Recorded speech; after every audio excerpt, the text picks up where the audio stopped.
عايز تضحك معايا؟ اسمع الحلقة دي. عايز تخش في تفاصيل وكل اخبار النادي الاهلي؟ اسمع معايا في التفاصيل دي. لكن لو عايز بقى تضحك على نادي الزمالك، لا ركز في النقطة اللي جاية دي. السلام عليكم ورحمة الله وبركاته، واهلا بكم في حلقة جديدة ونهائية بإذن الله تعالى. قبل البداية والنهاية لن ننسى الدعاء لإخواتنا في فلسطين، اللهم انصر إخواننا المستضعفين في فلسطين. نضحككم كده في أول الحلقة عشان حلقتنا مليانة تفاصيل، فلازم نضحك في الأول عشان نخش حلقتنا بنفس.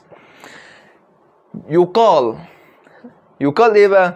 النادي الزمالك بيتفاوض مع نجم صن داونز ومهاجم صن داونز الجبار الخطير بيتر شاولين. بيتر شاولين الزمالك بيتفاوض فيه. دي صفقة القرن، صفقة الموسم، صفقة العالم. دي صفقة هتيجي الزمالك تدمر الدنيا كلها، هتيجي تخلص على كل. بص، هتغطي على امام عاشور، هتغطي على اسامه ابو علي، هتغطي على كل الناس لو جت الصفقه دي لنادي الزمالك. اضحك معايا بقى. هل نادي الزمالك قادر ان هو يشتري بيتر شاولين في ظل ان هو اصلا طلب من نادي طلائع الجيش تقسيط يسري وحيد؟ يعني الزمالك هيجيب من صن داونز بيتر شاوليلي عشان ويجي مصر يقسط؟ هذا يعقل؟ لا يعقل، لا والله انا مستغرب.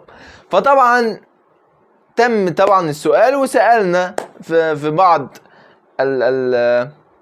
بعض الاشخاص اللي لهم علاقة بالموضوع، قالوا لا طبعا، لا ما فيش فلوس اصلا.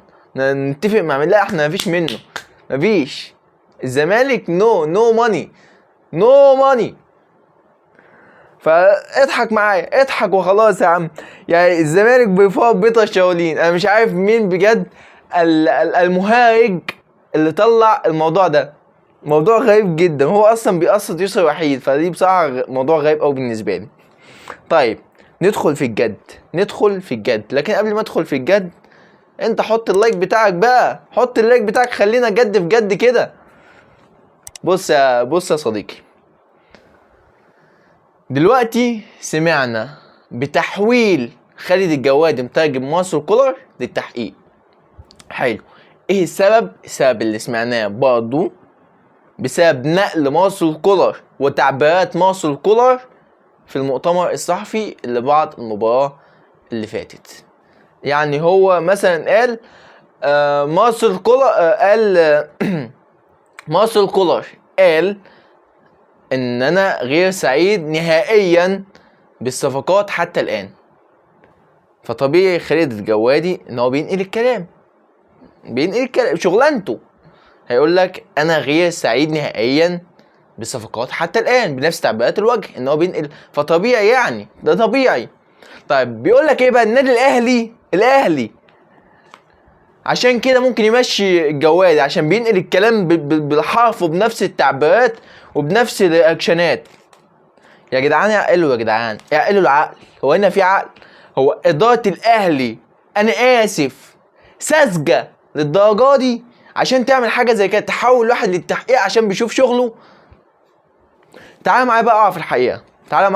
إن الموضوع بصراحة عصبني جدا، وإن احنا نخوض في واحد محترم زي خالد الجوادي اللي بيشتغل شغله على أكمل وجه. الحقيقة إن في لعيبة اشتكت خالد الجوادي. طيب اللي نعرفه برضه ان خالد الجوادي علاقته ممتازة مع بعض لاعبين النادي الاهلي، ده لو مش كلهم. لكن في بالاخص 4 لعيبة اشتكوا خالد الجوادي للنادي الاهلي، والنادي الاهلي هيشوف خالد الجوادي عمل مشكلة تستحق رحيل هيمشوه، ما عملش هيتم التحقيق طبعا. ما عملش مشكلة تستحق رحيل فهو مكمل مع مارسيل كولر. ليه؟ لان مارسيل كولر متمسك بيه لان هو راجل امين ومحترم، وده اللي احنا كلنا شايفينه، وما شفناش منه ان هو طلع قال كلمة وحشة او قال اي حاجة غلط. طيب الشكوى عبارة عن ايه؟ الشكوى عبارة عن 4 لعيبة من النادي الاهلي، والكلام ده على لسان استاذ محمود شوقي الصحفي الكبير. الاربع لعيبه من نادي الاهلي اشتكوا الجوادي ان هو بيطلع كلام مارسيل كولر بره. هو بيطلع كلام مارسيل كولر بره النادي الاهلي لاحد بقى المشجعين او احد الصحفيين او الاعلاميين ايا كان، ان هو بيطلع كلامه بره حتى لو بينشره على السوشيال ميديا. النادي الاهلي هيحقق وهنشوف الموضوع هيوصل لايه، لكن طبعا احنا كده بنتكلم اللي هو النادي الاهلي ساذج مع احترامي. النادي الاهلي او اداره الاهلي مش ساذجه عشان توقف حد عشان بيعمل شغله.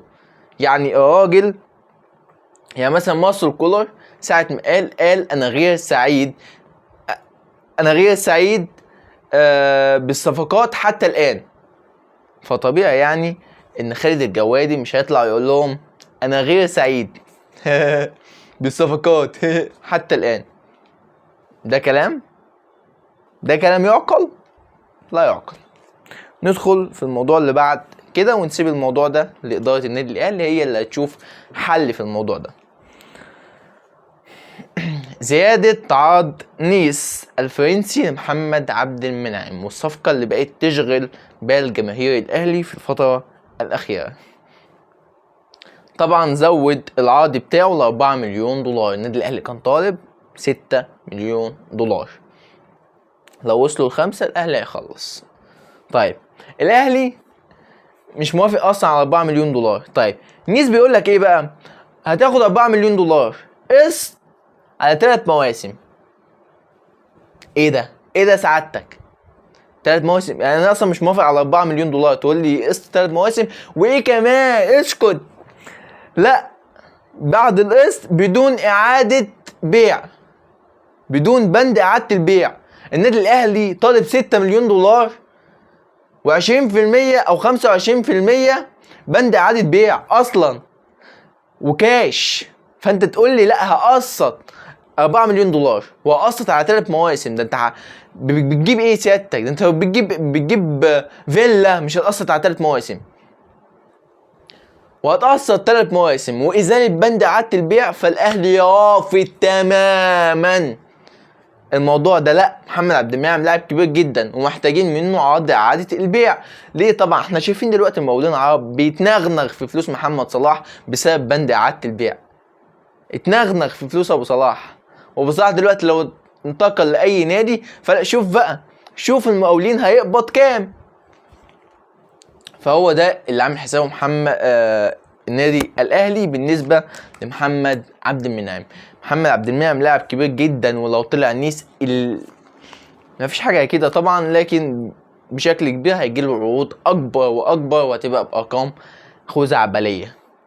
فلا، الاهلي لازم يضمن حقه. لكن الصفقه يعني تتجه الى الفشل، تتجه من وجهه نظري طبعا تتجه الى الفشل، او هتفشل لو يعني ما اقتربوش في وجهات النظر.